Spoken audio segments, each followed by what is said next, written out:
Hi, hope you all had a nice week and welcome back to Raise the Brow with Nishka and Malaika. Today's conversation is on a widely debated topic legally, medically, ethically, morally, all of it. We're discussing abortions today, and our guest is here to build a very important narrative that only when we talk about it can we take the taboo around abortions and also just accept how truly common they are. So she's here to share her story but would like to maintain her anonymity. And to respect that, she's going to be going by the name Yasmin. Okay, Yasmin. So today we are talking about your abortion story. So let's go back to the beginning. The day that you found out that you're pregnant. Um, yes, the day that I found out that I was pregnant. Um, you normally don't expect it. So no matter what your changes, the body's going through changes, you have different things going on, but you're still denying the fact that you could be pregnant. You're like, nahi, precautions liye hai. Kuch nahi hoga. It's fine. But the weird part was, I started feeling a bit, nauseous, and I loved coffee, and I started hating coffee for some reason for a week. And that's when I figured that something's wrong. मेरे period भी late हो गया. So let me just, you know, take a pregnancy test and see what's up. And I was like, okay, not expecting it. And I was just fingers crossed, nahi hoga, nahi hoga, nahi hoga. I was like, fuck, ho gaya. Yeah. So, what was the first thought that came to your head? Like, what were these thoughts that were running through your head when you saw the test and you realized that you're pregnant? The first thing I did was obviously message my boyfriend. And I was like, okay, so here's the thing. I am pregnant. And he actually thought I'm pulling a prank on him. I was like, no, can't be. And I was like, dude, don't even try this right now because I am. So then he goes, okay, that's all right. I'll come see you. It's fine. But immediately, for some reason, guilty vibes hone lag gaye the. Like you were there's all this guilt coming towards you, and you're just feeling like kuch galat kar diya. Now what? And it, I think, took some time to actually tell myself it's okay, it's fine, it's not the end of the world, it's fine. So I think the first thing that was just in my mind was just big time guilt tripping for some reason. But yeah. So was it at this point when you're, having these feelings of guilt, you've told your boyfriend about this, and after he realizes it's not a joke and he's coming over, do you guys talk about it? And walk us through how you got to the point where you decided that you're going to go ahead and have an abortion. Okay, so coming from Indian background, for even dating and sex is a big taboo, right? Like even talking about it, people are like, "Par how old are you? Shadi to hui nahi hai," and all of those things. So for me, it was like, how do I talk to anyone about it? So even having the child was not an option. In my head, immediately it was like, this can't happen. I can't do it. Mom doesn't know. मैं किससे बात करूं? What do I do? So all of this going on in my head, and I was like, okay, but what if it is too late? What if it's too late? I don't even know how many weeks in am I. Um, Everything going on, and I just started crying for some reason. I was just crying hard out, not knowing where this is to go. So I just waited, and I was like, okay, maybe this might not be the case. Maybe I'm just overreacting.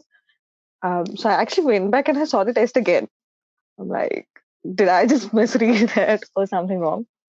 Um, but then I just waited for my boyfriend to come in, had a chat, and then he was like, "It's okay, we'll go see a doctor. We'll, go through this. It's okay, don't worry." But the fact that I was not feeling well and trying to be low key about it as well was just kind of getting to me. Ki kaam pe bhi jana hai. And if I'm off from work, then even that's an issue. What am I saying? So all of that, there's just a whole bunch of things that just comes into your mind all at once. So yeah, but I think it was only after speaking and having a chat, we were like, okay, doctor se mile, and the doctor was like, it's okay, it's 5 6 weeks in, we can still, it's not a whole problem, but we can do it. And she asked me my age, and I was like, okay, what does that have to do with it? Because, are you sure you're not ready? It's a good age. You should have it. And blah. I'm like, no, I don't want to because I'm not ready. Mm. He goes, no, but why you have it now. And it's like a whole process, even with the doctor.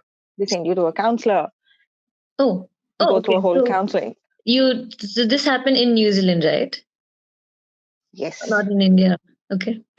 No. And so so did your partner accompany you when you went to the gynac, or you went alone? And then what was the conversation like with the gynac? So, I mean, how does it work? Do you walk in and say that, I am pregnant and I want to terminate the pregnancy? And um, what did the doctor say after that? And were you alone when you went to meet the doctor?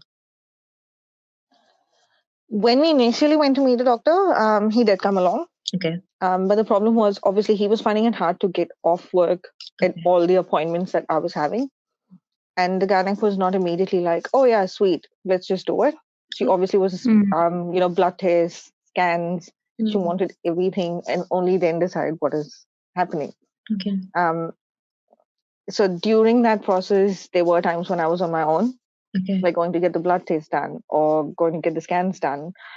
And then while I was doing that on my own, it was kind of a disturbing process as well because they're asking you so many questions and you're seeing things happen. And like, I've got this, but at the same time, you are worried that it might go wrong and you Mm. don't know. You're just like, there's nobody there.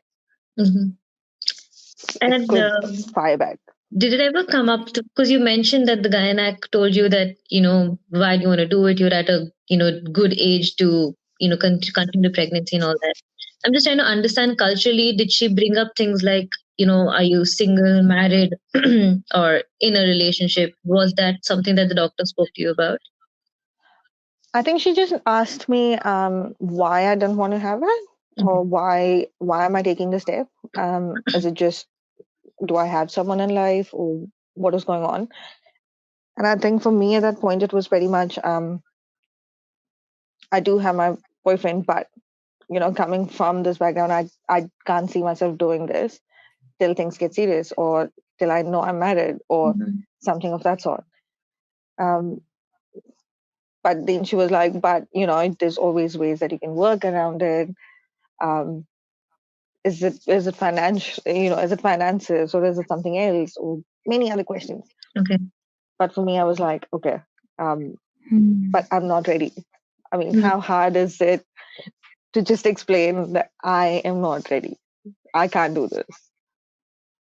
I think it Okay. was just the whole emotional thing in your head as well. Like mentally, you're not prepared for it. You're just freaking out and you can't do it. Mm. Yeah. So, Yeah. you mentioned that you did go to the gynac at like the seventh week. That's how far in. Sixth about, yeah, sixth, I think, So, yeah. okay. So now, assuming that the doctor is on board with terminating the pregnancy, so then what happens? Does she walk you through your options of how you can do it? Is it a surgery? What is it? How does it work? So I think after the eighth week, it gets a bit complicated. So she was very much like, do you need time to think? And I was freaking out that if I take time to think, it's going to be too late. So I'm like, no, I don't need time to think. I'm pretty much done. I'm sorted. Um, and she was like, okay, so we can either do the surgery or just a simple process of taking a pill. Yes, it is going to be painful, but you need to have someone with you. You're not allowed to drive because you might feel a bit dizzy. And I said, I'm not going and doing a surgery because no, that's not another option for me. But I'll go this way because it just sounded more simple. But before that, they definitely send you to a counselor. Oh, And that for me was the most disturbing and traumatic kind of an experience, because the questions and everything that they put into your head, it's like, it's a child. Um, and for me, sometimes I almost felt that the counselor was biased, like, cultural or religious way or something. And she was like, oh, in Christianity, we don't actually believe in getting rid of the child. And I'm like, what does Christianity have to do with my decision right now? yeah. Yeah, so Then you decide to do the pills, right? So yes. procedurally, what's that like? So I think they wait for all your reports to come in, Okay. and they call you in to book an appointment. So you need at least a whole day to be in the hospital. Like, you need that day to be at the hospital. You can't drive, so you need someone who's taking you in and picking you up back from there. And you can't puke, or you can't just get the pill out of your system. So there's no. Oh, So if you do that for the next few, like an hour or 2 hours, it means you need to go back and take a pill again, because technically you've not let it work. okay. So I was trying, and me the entire time for the last, even before I actually got to know, I was, when I said I was going through all this nausea phase kind of a thing, I was puking like nobody's business. It was just anything I was eating, I was like, throw up. And I was like, ठीक है, food poisoning होगा, ज़्यादा कुछ तो होगा नहीं. It's just simple, it's fine. But it was when I was puking everything, when I was like, okay, something's wrong. Mm. And for me not to throw up the pill was like another fear in me, that I don't want to come back again. I don't want to go through this whole process again. So I was just trying, okay, no, no, no, it's fine. But the minute I went out of the hospital, we were driving out, and I had a bag. I remember holding a bag. I was like, just in case I throw up, and I feel dizzy, car sickness, or just anything just sitting there. And as expected, the minute we just drove out of the driveway of the hospital and just going to one of the signal, I was holding it in, and Okay. I did not want to puke. And just a while later, I was like, I can't do this, and I ended up puking. So I had to go back again, and I Whoa. was like, oh.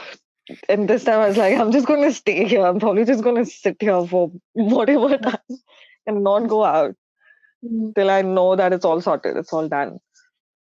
Um, but the second time when I went in, she was like, okay, it's fine. But she gave me an extra pill. They actually don't give you the pill for you to take home. Oh, okay. They do it at the Understandable. hospital. Mm. Yeah, because it's illegal. So you Mm. can give that pill to somebody else. And Mm. what's the guarantee? So that was the whole thing. And I was like, okay, is there any other way that, I'm finding it hard to not puke or just stay normal? But I somehow made it home. And the process after that was, I couldn't, I mean, it still disturbs me, because I didn't expect to see the amount of blood that was going out of me, or the whole, the cramps in my body, my stomach, everything was just weirdly painful. And I was like, oh my God. Um, it almost felt like I'm getting punished for something, which I have no idea why. Yeah, but it was a painful process. Okay. And how many, if you don't mind me pushing a little bit on this, how many is it just for those 24 hours, or do the physical reaction of that last longer after you take that pill? I think with the pain, I had it for a day. I mean, a few days actually. I mean, just the dizziness. Mm-hmm. Um, I still remember I was asked not to go to work for at least another 3 days or so and stay home. Mm-hmm. I stayed home for one day, but I couldn't um, take off for longer than that. So I was Mm-hmm. like, okay, I'll still go to work. But I was at work and I was feeling dizzy. Um, I couldn't eat. I was feeling a lot tired, a lot more tired than normal. Mm-hmm. Um, but I think about it slowly died down a little bit. But I did put on weight during that time, which Okay. was also which was also something weird because it was kind of the healthy weight that they call, but for you it was a bit weird. I mean, for me it was weird because I was not used to seeing myself putting on weight, and then Mm. all of a sudden I'm painfully putting on weight, and I'm like, what is happening? Why is this going on? What is it was just yeah. Okay. And just to kind of flashback a little bit, you were talking about when you first found out that you were pregnant, that you felt a little bit, not lit, quite a bit of guilt about it. And I'm assuming that a lot of that guilt was, because we grew up around the culture of no premarital sex and no, pregnancy is like the end all of it and everything. Um, this time around, when you were, on using the pill and in the process of the abortion, is the guilt still there in the same way? What's your emotional journey through that? Mental, emotional. During the Yeah. yeah, I mean, during the time it was definitely emotional, mentally disturbing because now when I think of it, I don't know why was I so guilty about it.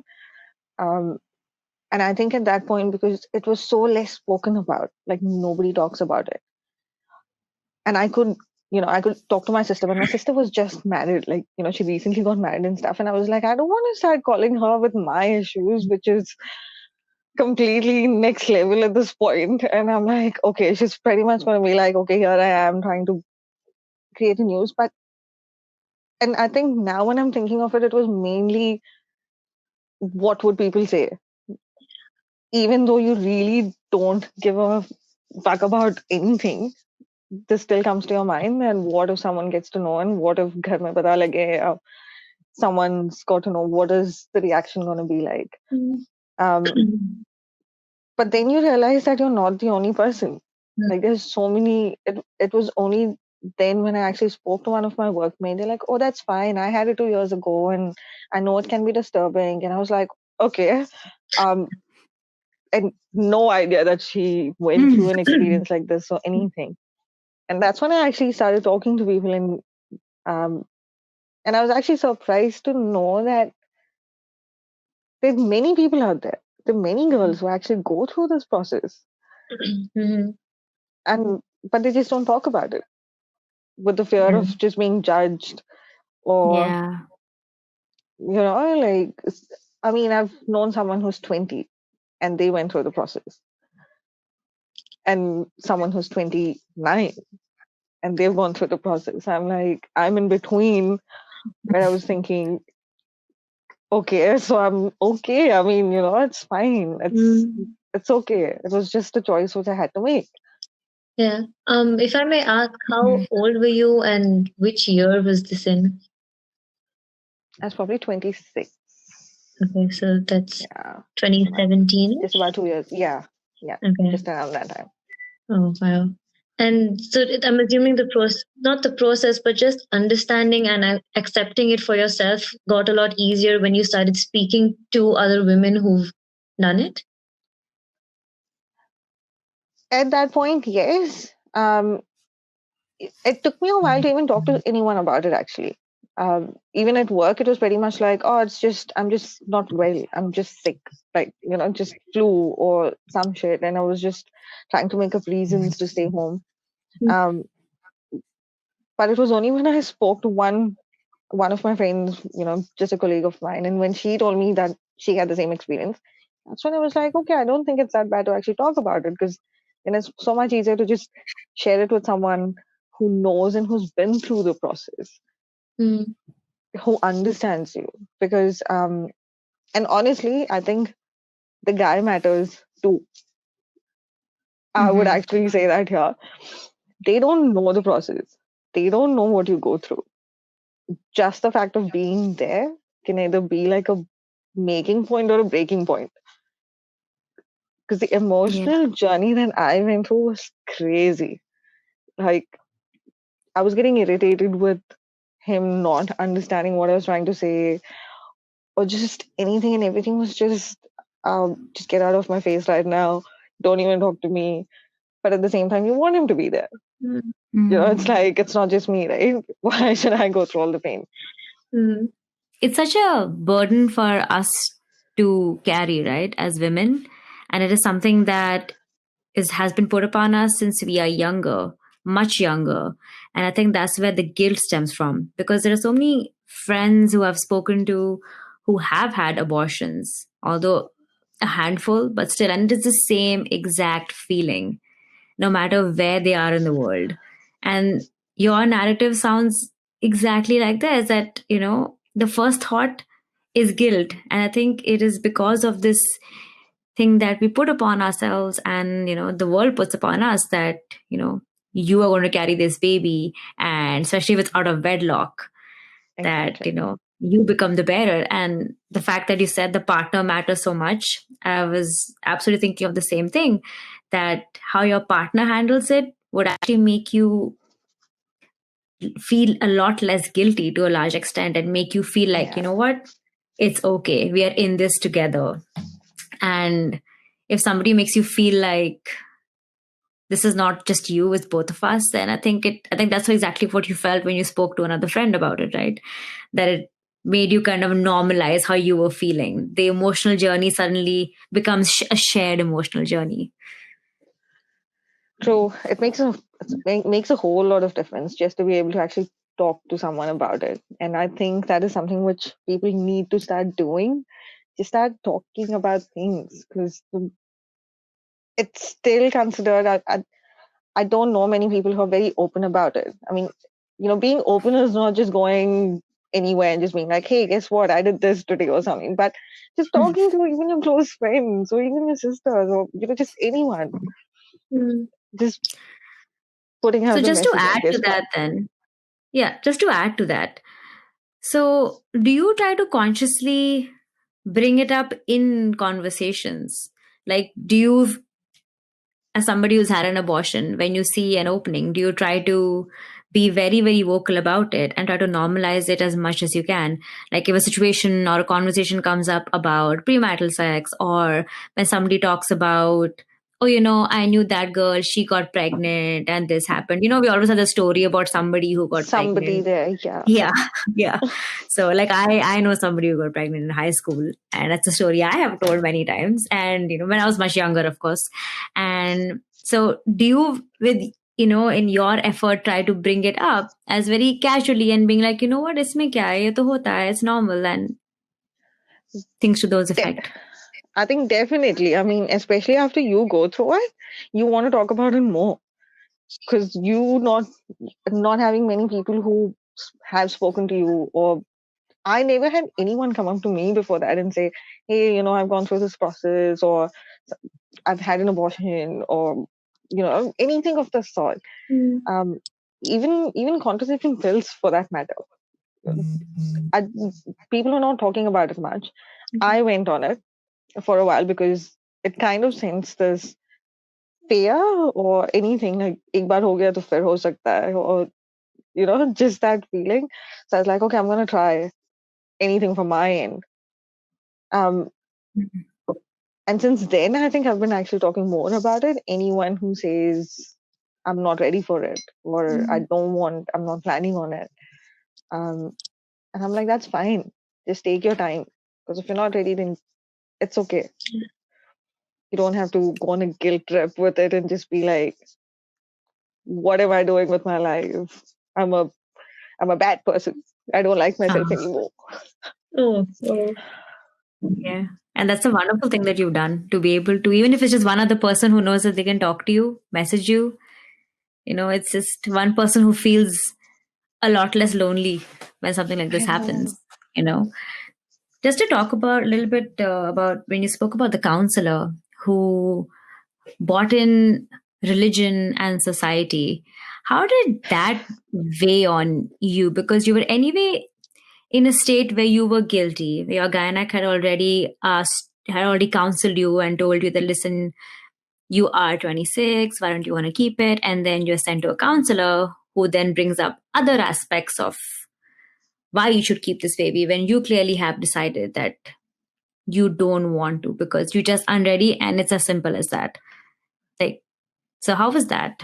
Now when I think of her, I really think that she was an old Karen, like who just had her own weird opinions, who just want to say some random shit. But she talking to her, I was in her office for almost 2 hours, sitting and Mm.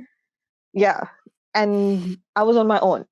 So I'm just sitting there. And when I walked out, I think that's what mentally disturbed me because you're fine with the process. You're like, hey, yeah, I'm going through this. I've decided, made up my mind.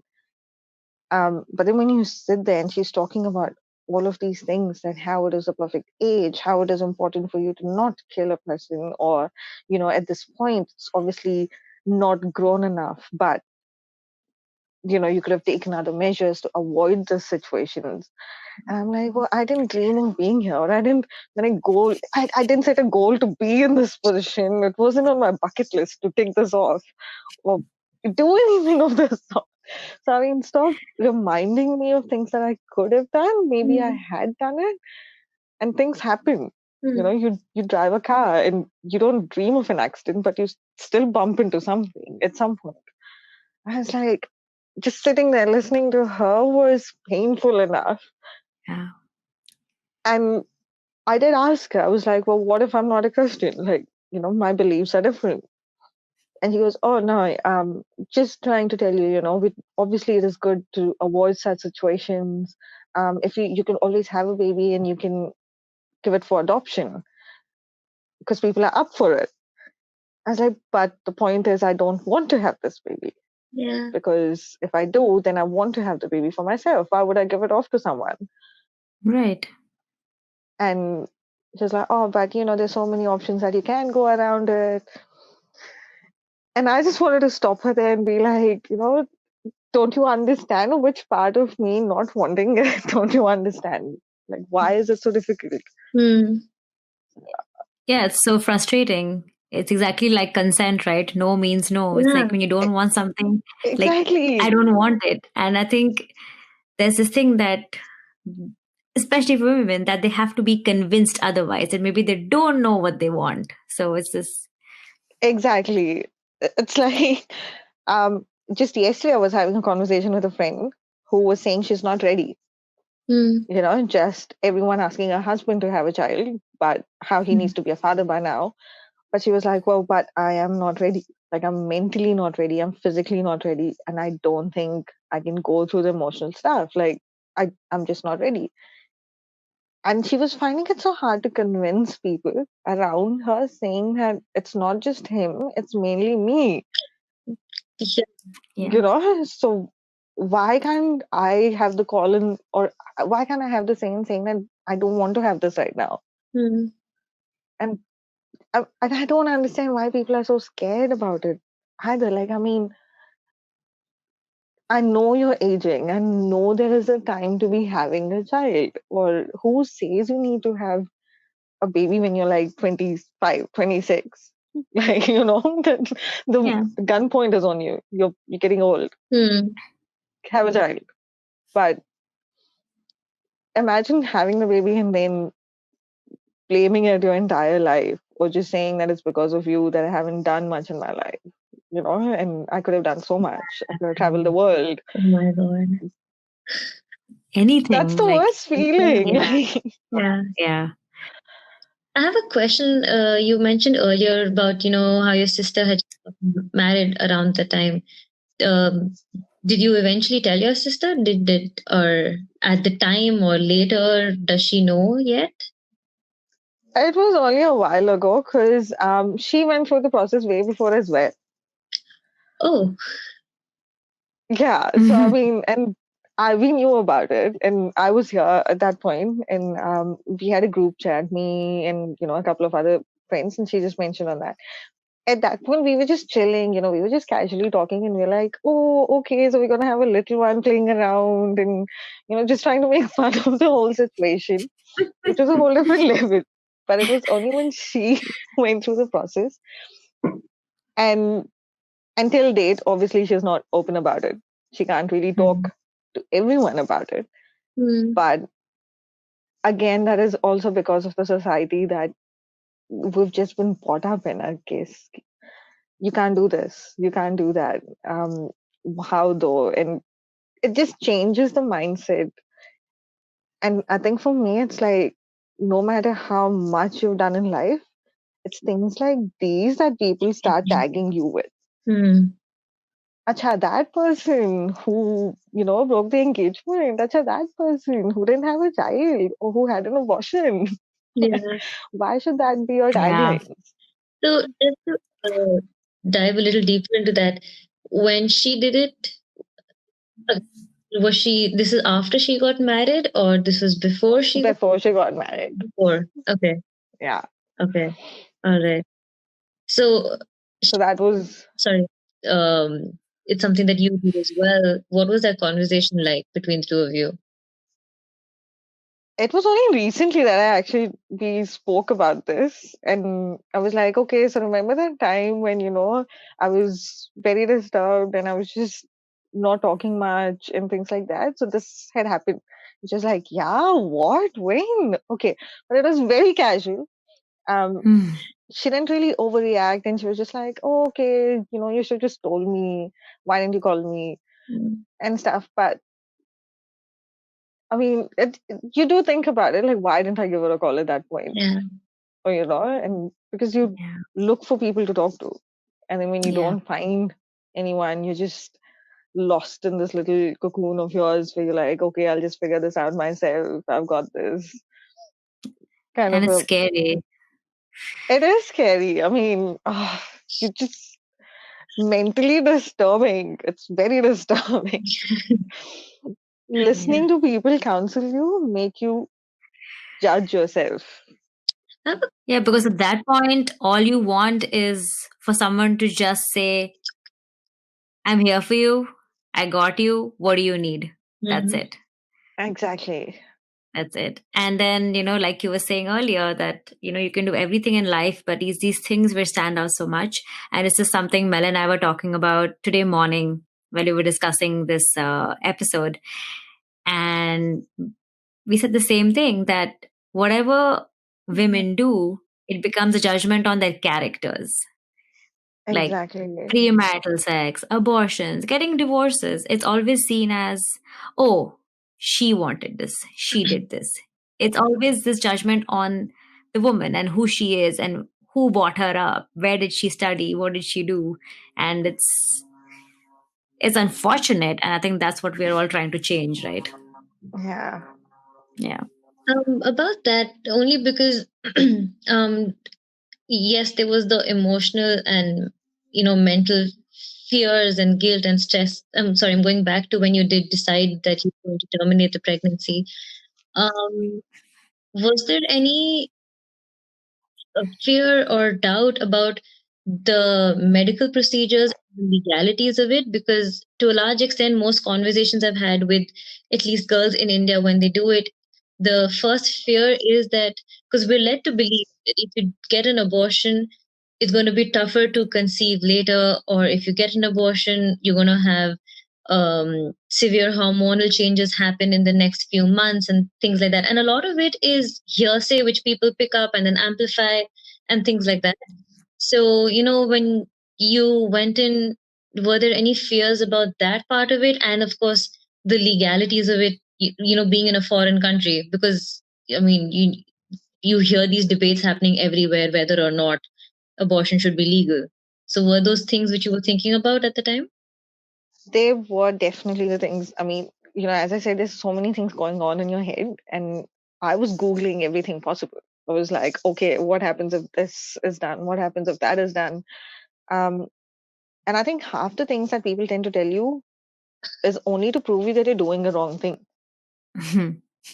For some reason, it always feels like everything's going against you.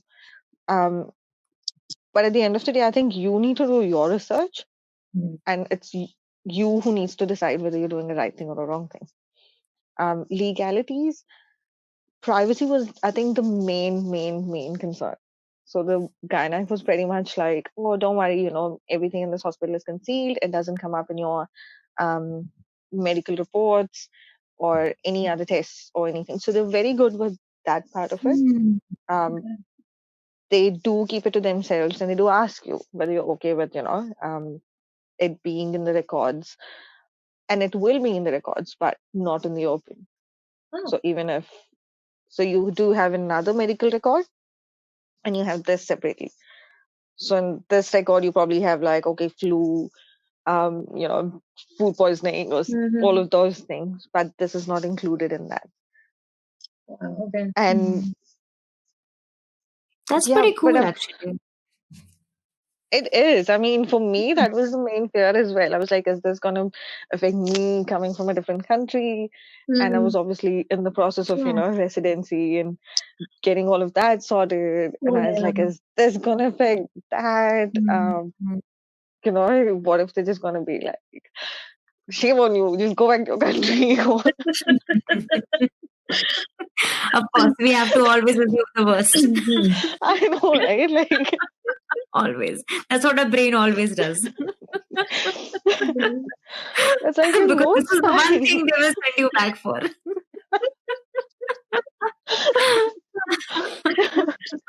Yeah, it's like according to the Bible, you did something wrong, so go back. It's like, go back, Simon. Bored. Yeah. Yeah, I think, and that's when I think it's so important for people to just think it's okay. It's my choice. I'm fine. Don't go around listening to people, saying do this, do that. This is right, this is wrong. Get information yourself. Google it. Go to the right sources. There's so much that you can do. I mean, just asking the doctor as well. I know they can be confusing, but half the time, if you go to the right doctor, they don't have the time to sit around with you and muck around and prove your point otherwise or something. They're like, yeah, okay, karna hai, nahi karna hai. Okay, chalo, let's get this done and dusted. That's pretty much it. But Yeah.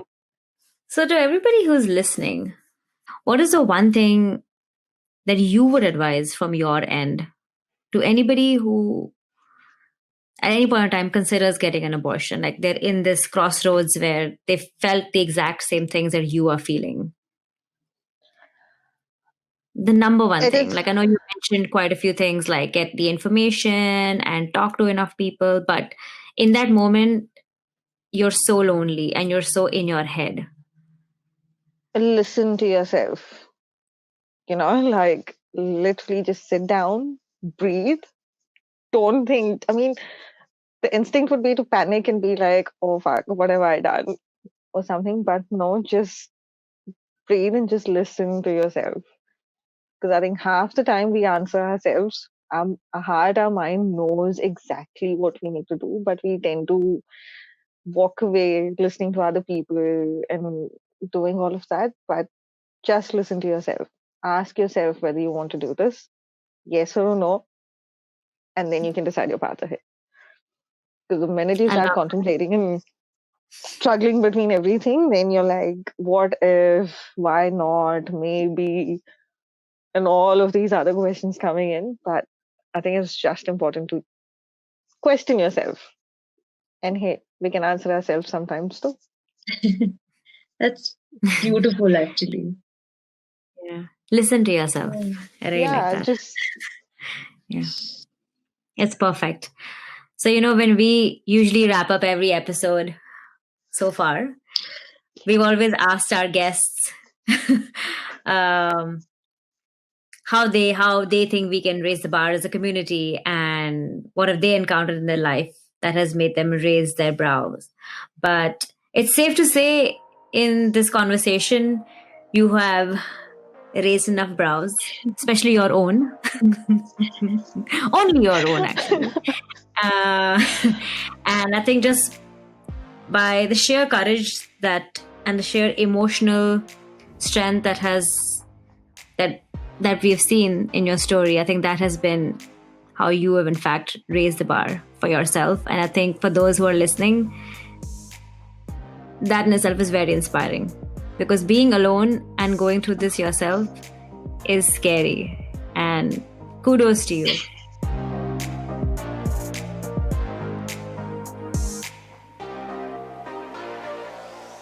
Hey there! Thank you for tuning in to this week's episode of Raise the Brow. If you like what you heard, please share it with your friends. And don't forget to follow us on Instagram and YouTube for all future episodes.